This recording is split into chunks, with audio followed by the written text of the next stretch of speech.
چلیں اب ان طریقوں کے اوپر ہم براہ راست آ جاتے ہیں جو عذاب قبر سے نجات دلانے والے. طریقہ نمبر 1. پہلا طریقہ اس سلسلے میں یہ ہے، وہ طریقہ لطفی ہے، یعنی پروردگار عالم کا لطف کرم ہے جو ہم دعا کے ذریعے حاصل بھی کر سکتے ہیں، کہ اگر کوئی شخص شب جمعہ یا روز جمعہ انتقال کر جائے، اس پر سے بھی عذاب قبر اٹھا لیا جاتا ہے، بلکہ جو پہلے بھی انتقال کر چکے ہوں ان مومنین پر سے بھی شب جمعہ اور روز جمعہ عذاب قبر کو اٹھا لیا جاتا ہے. یہ تو پہلی چیز ہے، یہ تو لطف پروردگار کے مطابق ہے. پروردگار نے خود روز جمعہ یہ شب جمعہ کی جو فضیلت قرار دی ہے اس کے لحاظ سے اس نے رحم لوگوں کے اوپر کیا ہے، تو شب جمعہ اور روز جمعہ خود بخود ہی مردوں پر سے عذاب اٹھا لیا جاتا ہے. دوسری چیز جو بہت زیادہ کام آنے والی، خاص طور پہ عذاب قبر سے نجات دلانے والی، کہ پیغمبر اسلام چھٹے امام یہ بات ارشاد فرماتے ہیں، امام جعفر صادق علیہ الصلوۃ والسلام،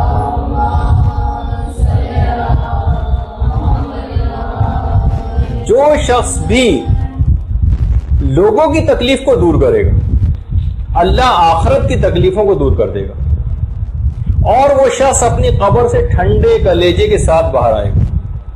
دوسروں کی جو بھی تکلیفوں کو دور کرے گا پروردگار اس کی تکلیفوں کو دور کر دے گا آخرت کی، اور وہ قبر سے ٹھنڈے کلیجے کے ساتھ باہر آئے گا. اور تیسری چیز ہے، خدا اگر کسی کو سعادت دے، خیر اس سرزمین کی اپنی بھی خصوصیت ہے. روضۃ الحسینیہ میں باقاعدہ روایت ہے، شیخ بھائی نقل کرتے ہیں. شیخ بھائی کے والد کہتے ہیں کہ میں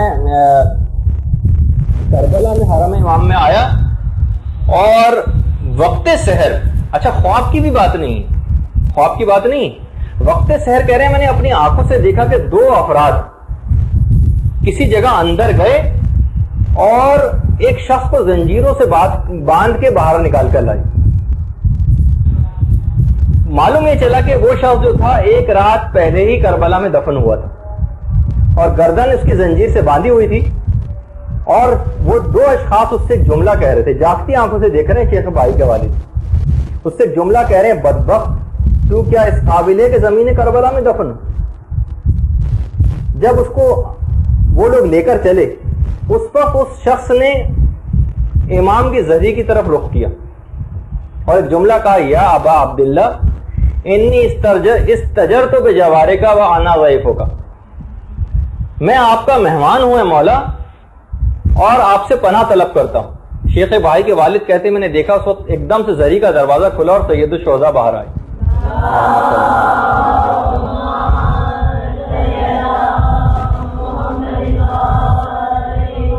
اور کہنے لگے، اس نے ان 2 آدمیوں سے کہنے لگے اس نے مجھ سے پناہ طلب کی ہے، اس کو چھوڑ دو.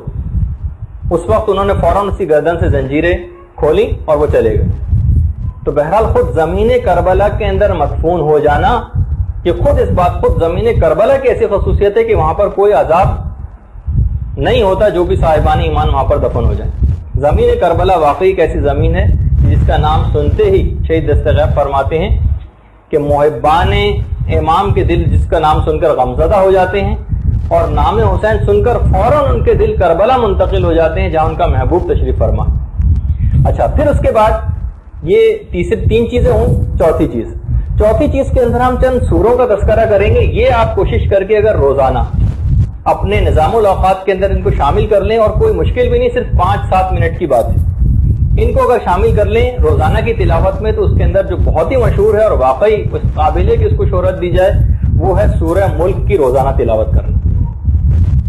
علماء باقاعدہ اس بات کی تاکید فرماتے ہیں کہ اس سورے کو خود پڑھے، اپنے بیوی بچوں کو اس بات کی تاکید کرے انسان کی وہ سورے کو پڑھیں، بلکہ اپنے گھر والوں اور پڑوسیوں کو بھی اس سورے کو سکھائیں کہ وہ اس کو یاد کریں اور روزانہ اس کی تلاوت کیا کریں. اس سورے کو کہا جاتا ہے کہ یہ جھگڑا کرنے والا سورہ ہے، یہ باقاعدہ عذاب کے فرشتوں سے جھگڑا کرے گا اور اس کو عذاب نہیں ہونے دے گا. یہی جھگڑا ان بچوں کے لیے جو نابالغت کے زمانے میں انتقال کر جاتے ہیں، کہ ساقط شدہ جو بچے ہوتے ہیں، ان کے متعلق بھی ہے کہ قیامت کے دن یہ جنت کے دروازے پر کھڑے ہو جائیں گے اور کہیں گے کہ پروردگار، جھگڑا کریں گے پروردگار سے کہ ہم جب تک جنت میں داخل نہ ہوں گے جب تک اپنے والدین کو نہ لیں گے.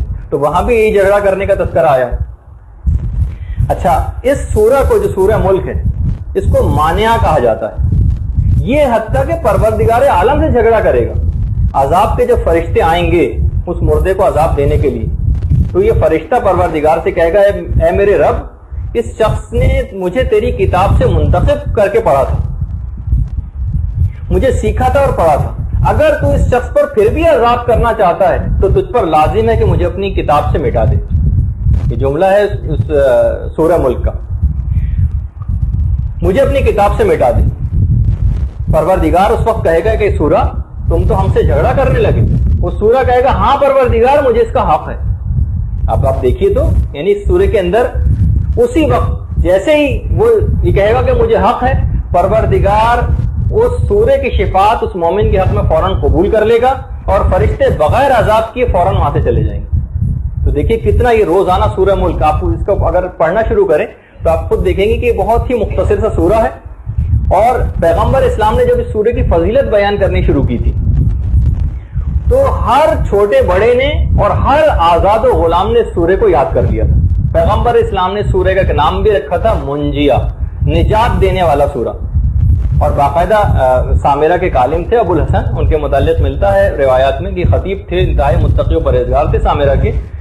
ایک سامرہ میں قبر انہوں نے لوگوں کو دکھائی تھی, کہا تھا کہ ہم ایک طویل عرصے تک اس قبر سے سورہ ملک کی تلاوت کی آوازیں سنتے تھے.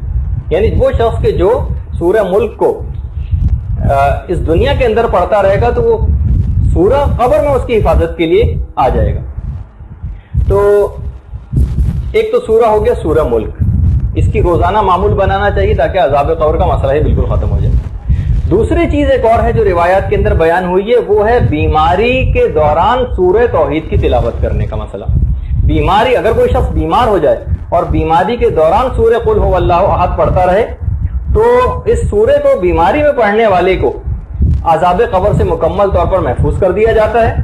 بلکہ پیغمبر اسلام ایک اور بات بیان فرماتے ہیں کہ قیامت میں ملائکہ اس کو اپنے دونوں ہاتھوں پر اٹھائیں گے, اپنے ہاتھوں پر اٹھائیں گے اور پل صراط کو پار کروائیں گے. یعنی خود بھی اس کو چلنے کی ضرورت نہیں ہوگی پل صراط پر, اس کو اٹھائیں گے, پل صراط سے پار کرا کر اور جنت کے دروازے پر لے جا کر اس کو چھوڑ دیں گے.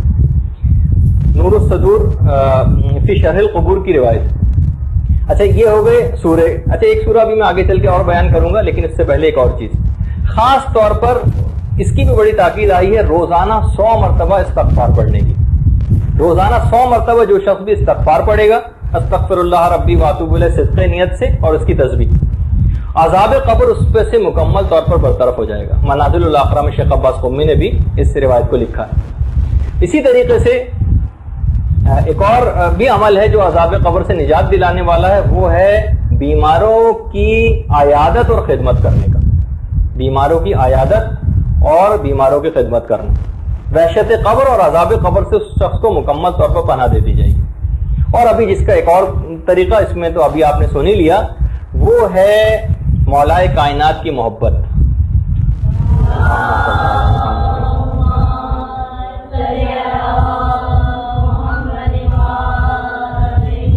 یہ خود عذاب قبر سے انتہائی, بلکہ روایات کے مطابق سب سے قوی ترین چیز ہے مولا سے جو محبت ہے, ولایت.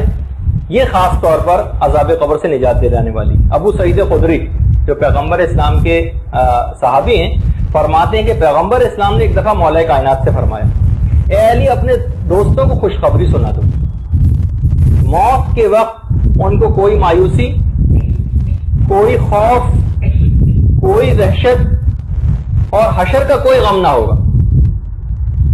آپ نے بہت اطمینان سے اس حدیث کو سنا. کوئی نہ وحشت ہوگی, اپنے دوستوں کو خوشخبری سنا دے والی کہ موت کے وقت نہ ان کو کوئی وحشت ہوگی, نہ کوئی خوف ہوگا اور حشر کا کوئی غم بھی نہ ہوگا. بہار میں ایک مومن کے واقعے کے ذیل میں ایک چیز لکھی گئی بہار الانوار میں, کہ ایک واقعے کے ذیل میں شیطان نے ایک مومن کو نصیحت کی تھی. کہا کہ اگر تو چاہتا ہے کہ تیری دنیا سنور جائے تو تجھے چاہیے کہ تو قناعت کو اختیار کر. قناعت کو, اپنے سے برتر کو کبھی مت دیکھو, حرص سے پرہیز کرو, تمہاری زندگی دنیاوی زندگی بڑے اطمینان اور آرام کے ساتھ گزرے گی.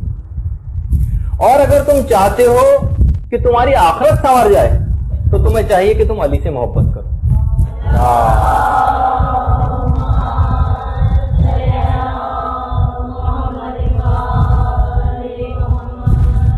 تو بہرحال خود ایک بہت مستقل چیز ہے محبت اہل بیت. اس پہ جتنا بھی ہم شکر کریں کم ہے کہ یہ تو ہم کو لطفاً پروردگار کی طرف سے خود ہی حاصل ہو گئی. اس میں تو ہمیں کچھ کرنا بھی نہیں پڑا, کوئی محنت بھی ہمیں نہیں کرنی پڑی, اور یہ اتنی بڑی ہمیں ایک سعادت مل گئی.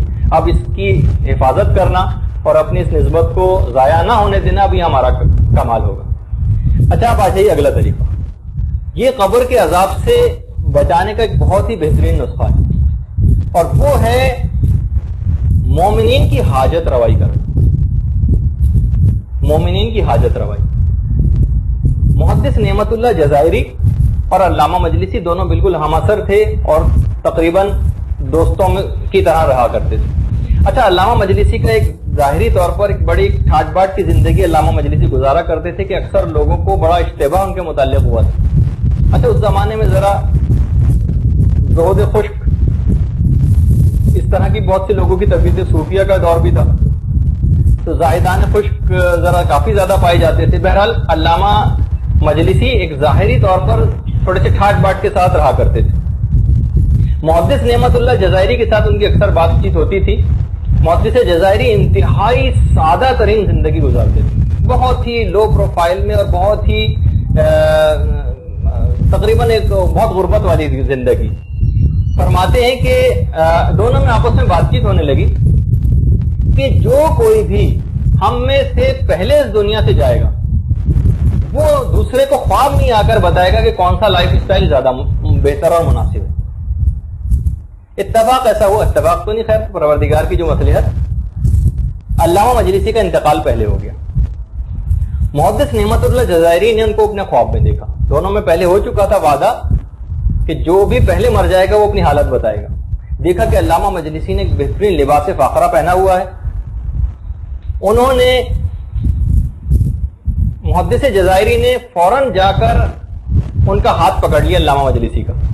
اچھا, ایک میں بات اور بتا دوں کہ اگر کوئی شخص یہ چاہتا ہے, یہ بہت مشہور ہے, ویسے تو روایات وغیرہ میں تو نہیں لیکن ایک مشہور ہے بات, کہ اگر کوئی شخص یہ چاہے کہ مردہ سے کوئی خواب میں نظر سے کوئی بات پوچھنا چاہے تو اگر وہ اس خوابی میں مردے کا ہاتھ پکڑ لے تو جب تک وہ ہاتھ چھوڑے گا نہیں جب تک وہ مردہ نہیں جائے گا. خیر, تو انہوں نے بہرحال جا کر سیدھے محدث جزائری نے وہ ہاتھ پکڑ لیا اور کہا کہ آپ کو میں وعدہ یاد دلانا چاہتا ہوں کہ آپ مجھے بتائیے کہ آپ کے ساتھ کیا ہوا.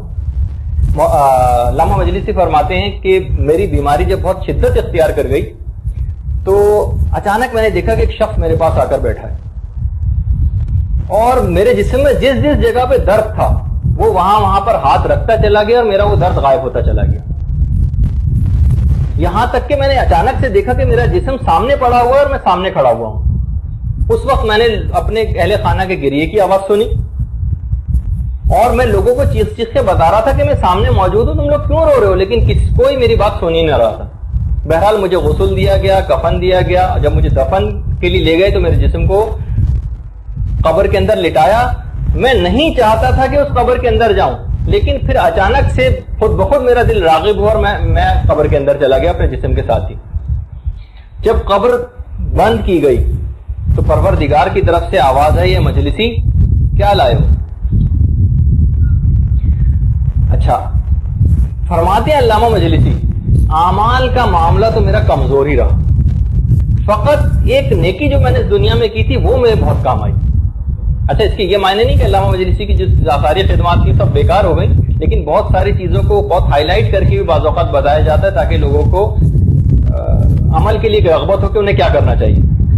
کہا کہ ایک نیکی میرے بڑے کام آئی. وہ نیکی یہ تھی کہ ایک دفعہ میں ایک بازار سے گزر رہا تھا, ایک مومن کو لوگ پکڑ کر مار رہے تھے.